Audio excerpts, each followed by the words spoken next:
आप देख रहे हैं समाचार एजेंसी ऑफ इंडिया में साई न्यूज।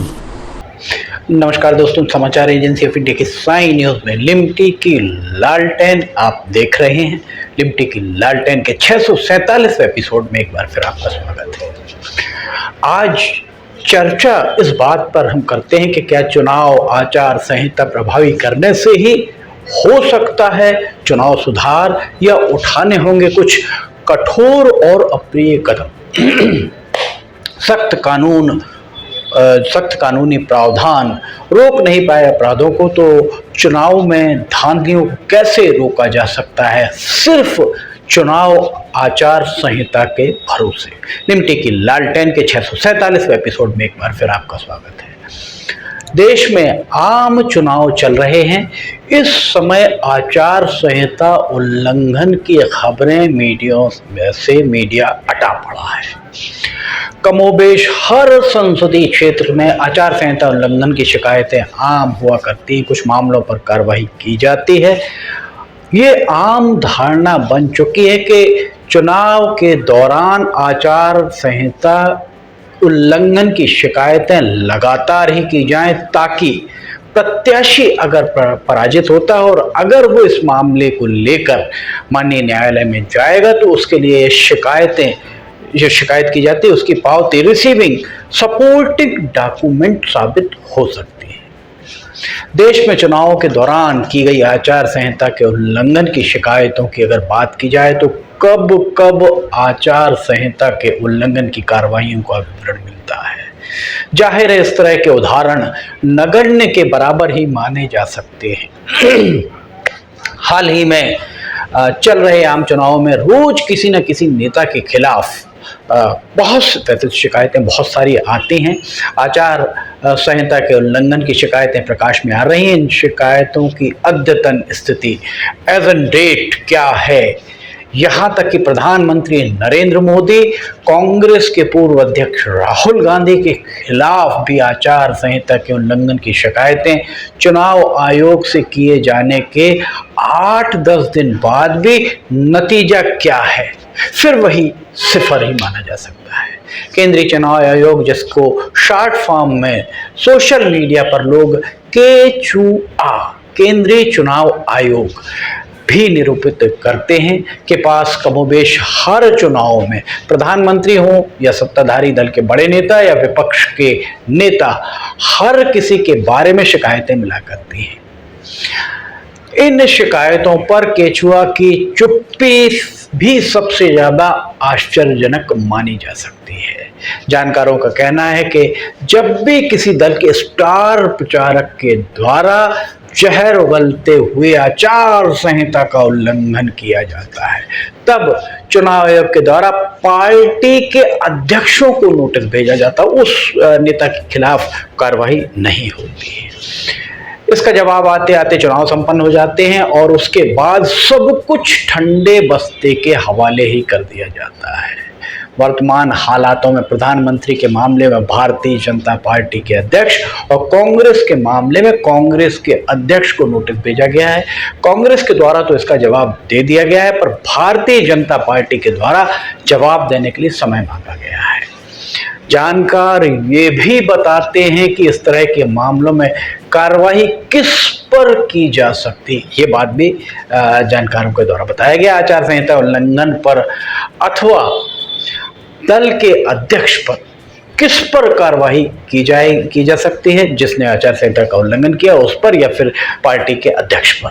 जानकारों के द्वारा इस बात के संकेत भी दिए गए कि राहुल गांधी के खिलाफ अगर शिकायत सही मिलती है, तो संभवतः पार्टी के अध्यक्ष मल्लिकार्जुन खड़गे और भारतीय जनता पार्टी की ओर से प्रधानमंत्री नरेंद्र मोदी के खिलाफ अगर शिकायत सही मिलती है, तो भारतीय जनता पार्टी के अध्यक्ष जेपी नड्डा को 24 या 48 घंटे के लिए भाषण देने से रोका जा सकता है।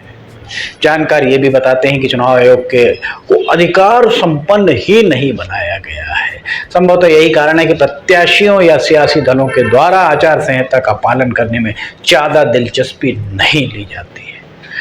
चुनाव आयोग के द्वारा सुप्रीम कोर्ट, देश की शीर्ष अदालत में 14 सितंबर 2022 को कहा गया था कि फिलहाल हेट स्पीच के संबंधित देश में कोई स्पष्ट या सीधा कानून नहीं है।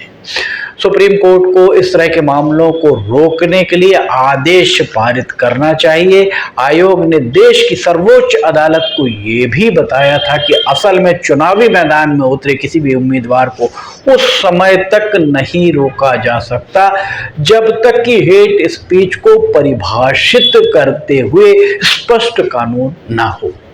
इस मामले में लॉ कमीशन द्वारा दी गई 267वीं रिपोर्ट में भी कहा गया था कि हेट स्पीच को लेकर जरूरी संशोधन की आवश्यकता है। इस तरह के हालातों में यक्ष प्रश्न यही खड़ा दिखता है कि आचार संहिता क्या महज औपचारिकता के लिए ही? जब आचार संहिता के उल्लंघन की शिकायतें आम हैं, आचार संहिता का उल्लंघन सरेआम होता है और जब चुनाव आयोग को दाखिल किए जाने वाली जानकारियों में सब कुछ नियमानुसार ही होता है, तब इसे क्या माना जाए? क्या शिकायतें फर्जी की जाती हैं? क्या शिकायतें पूर्वाग्रह से ग्रसित होकर की जाती हैं? क्या प्रमाण भी पूर्वाग्रह से ग्रसित होकर दिए जाते हैं? चुनाव आयोग के नियम कायदों की परवाह किसे नजर आती है? ये भी एक प्रश्न है। आदर्श आचरण संहिता के तहत कहा जाता है कि उम्मीदवार 3 से अधिक वाहन लेकर नामांकन दाखिल करने नहीं जाएंगे, पर वास्तविकता में होता क्या है? वास्तव में होता क्या है? कितने वाहनों का काफिला होता है उम्मीदवार के नामांकन के वक्त? देखा जाए तो एक तरह का इसे शक्ति प्रदर्शन ही माना जा सकता है। वास्तव में इस तरह अगर हम इन चीज़ों को देखें तो इसी तरह दूसरा अगर हम पहलू देखें तो लोकसभा निर्वाचन में 95 लाख रुपए की खर्च करने की समय सीमा तय की गई है। उम्मीदवार को द्वारा हर दिन खर्च का ब्यौरा रखा जाता है। उम्मीदवार रखते हैं क्योंकि उन्हें चुनाव आयोग को देना होता है और कई बार प्रत्याशियों द्वारा 95 लाख की तय सीमा के बावजूद 10 लाख रुपए में ही चुनाव लड़ना बता दिया जाता है। क्या यह सही होता है? जाहिर है ये सब कुछ महज खाना पूर्ति के लिए ही होता है। चुनाव आयोग के द्वारा ये देखा भी जाता होगा शायद कि चुनावों के दौरान पैसा जिस तरह पानी के मानिंद बहाया जाता है उसे क्या कहा जाएगा? क्या इस तरह 10-5 लाख खर्च किए जाने का ब्यौरा कागजों पर देकर चुनाव में करोड़ों फूकने पर कोई नजर रख रहा है? इस दौरान वे पर्यवेक्षक भी हर लोकसभा निर्वाचन क्षेत्र में होते हैं, वे आखिर क्या देखते हैं? चुनाव के दौरान आचार संहिता का विकल्प क्या हो जिससे इन सब पर प्रतिबंध लग सके, ये सोचने की महती जरूरत है। इसके लिए मार्ग प्रशस्त करने होंगे। देश को, प्रदेश को, समाज को, हर जगह को पारदर्शी और स्वच्छ बनाने की दिशा में प्रयास करने की आज जरूरत महसूस होने लगी है।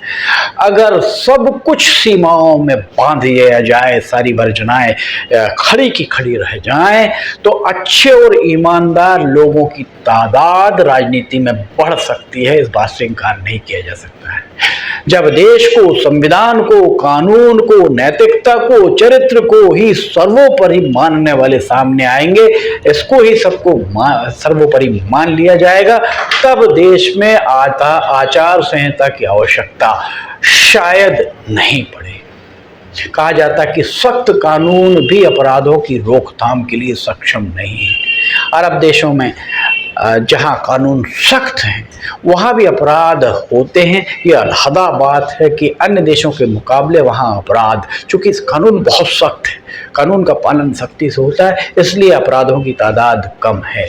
इसके लिए इस सब के लिए देश में चुनाव सुधार पर देशव्यापी बहस होने की जरूरत है, ताकि चुनाव के दौरान लाखों करोड़ों फूंकने मतदाताओं को अपने पक्ष में कर अपने पक्ष में माहौल आदि बनाने के लिए जहर उगलने वाली जबानों पर लगाम लगाने के मार्ग प्रशस्त हो सके।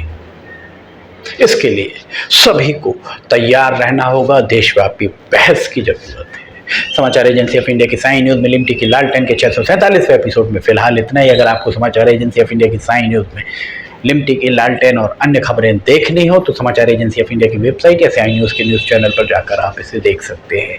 अगर आपको समाचार एजेंसी ऑफ इंडिया की साई न्यूज़ में लिमटी की लालटेन और अन्य खबरें पसंद आ रही हो तो आप इन्हें लाइक, सब्सक्राइब और शेयर जरूर कीजिएगा। साथ ही नीचे कमेंट बॉक्स में लिख के बताइए कि आपको ये सारी खबरें कैसी लग रही हैं। समाचार एजेंसी ऑफ इंडिया के सहयोगी अखिलेश दुबे के साथ लिमटी की लालटेन के 648वें एपिसोड को लेकर बहुत जल्द हाजिर होंगे। फिलहाल आपसे इजाजत लेना चाहेंगे। जय हिंद।